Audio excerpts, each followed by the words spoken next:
அந்த கடல்ல குளித்து நீராடினால், கடல் என்பது மகாலட்சுமி. அந்த உப்பு தண்ணியில நீராடினா மிகப்பெரிய மாற்றம் உண்டு. அதனால தான் அந்த இடத்துல என்னுடைய குருநாதர் சொல்லி மடிப்பிச்சை எடுத்தேன். மடிப்பிச்சை எடுத்ததற்கு அப்புறம் என்னுடைய வாழ்க்கையை புரட்டி போடுகிறார் திருச்செந்தூர் செந்திலாண்டவன்.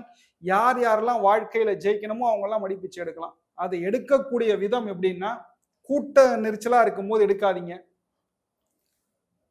நாழி கிணறுல குளிச்சுட்டு கடல்ல குளித்து விட்டு அதற்கப்புறமா சுவாமியை பார்த்துட்டு வந்து மடிப்பிச்சை எடுத்தா போதும். பிச்சை நம்மளா கேட்கக்கூடாது, கையேந்தி நிக்கணும்.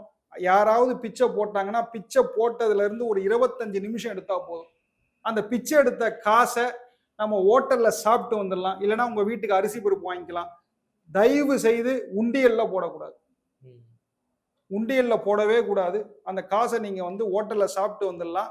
எக்ஸ்ட்ரா ஆச்சுன்னா உங்க காசை போட்டு கொடுத்துட்டு வாங்க. மிகப்பெரிய மாற்றங்கள் உடனுக்குடனாக உங்க வீட்டில் நடக்கும். வீடு சரியில்லைன்னா நீங்க வீடு மாறிடுவீங்க. வேலை கிடைக்கலன்னா வேலை கிடைச்சிரும். திருமணம் ஆகலைன்னா ஷோர் ஷார்ட்டா திருமணம் நடந்துரும். மிகப்பெரிய அல்டிமேட், மிகப்பெரிய பிரம்மாண்டம் நிறைந்த கோவில் அது. மிகப்பெரிய ரகசியங்களை உள்ளடக்கிய ஒரு மிகப்பெரிய டெம்பிள் அப்படின்னா அது திருச்செந்தூர்ல இருக்கக்கூடிய செந்திலாண்டவன் ஜெயந்தி நாதர். அங்க நீங்க என்ன கேட்டாலும் கிடைச்சிடும் சார். பாசிட்டிவா கேட்டீங்கன்னா பாசிட்டிவா கிடைச்சிடும் சார்.